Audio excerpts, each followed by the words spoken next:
नमस्कार मंडळी, मी स्नेहल आणि आज आले होते आदमापूरला आणि आज मला म्हणले की चला नवीन वर्षाची सुरुवात बाळूमामाच्या दर्शनाने करू.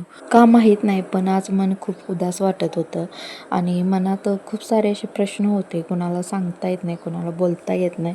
फक्त आपण एका देवाला सांगू शकतो आपल्या मनातलं. चला, इथं आल्यानंतर एक मनाला वेगळीच प्रसन्नता भेटते आणि लाईटिंग ते बघून छान वाटत होतं आणि दर्शनासाठी पण खूप सारी अशी गर्दी होती. महाप्रसादला पण गर्दी होती, त्यामुळे मी आतून आम्हाला दर्शन घेण्यासाठी आम्ही नाही गेलो. रांग तर बघून इतकी लांब होती. लहान मुले इथं 2 होती, ती भंडारा गोळा करत होती आणि त्यांच्या चेहऱ्यावरचा आनंद बघून खरंच खूप छान वाटलं.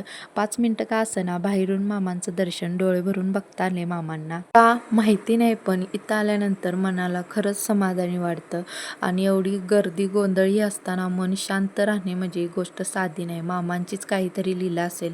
घरी जरी 4 आपल्या माणसं असली, कधी तर आपल्याला सुट्टी भेटली तर आपली किती चिडचिड आणि रागराग होते की शांत बसा, आम्हाला झोपायचं आहे, असं आपण ओरडतो. आणि इथं आल्यानंतर एवढी गर्दी असताना तरीही आपलं मन समाधानी आहे. हो, मला बोलले की चला आता प्रसाद घ्यायला जाऊ, आलोय तर. पण गेलो होते प्रसाद घ्यायला, ती गर्दी पाहून तर तिथून आम्ही मागं झालो. तिथे एक आम्हाला आज्जा भेटले होते आणि पिल्लूला ते आशीर्वाद देत होते. मी त्यांच्यासंग बोलण्याचा प्रयत्न केला, पण ते कन्नडमध्ये बोलत होते, कर्नाटकचे होते. मला काही कन्नड बोलता येत नाही, त्यामुळे आम्हाला काही समजलं नाही आणि त्यांना भेटून खरंच खूप छान वाटलं. आणि घरी जाताना आम्ही भंडारा घरच्यांसाठी घेतला. आजच्यासाठी एवढंच होतं.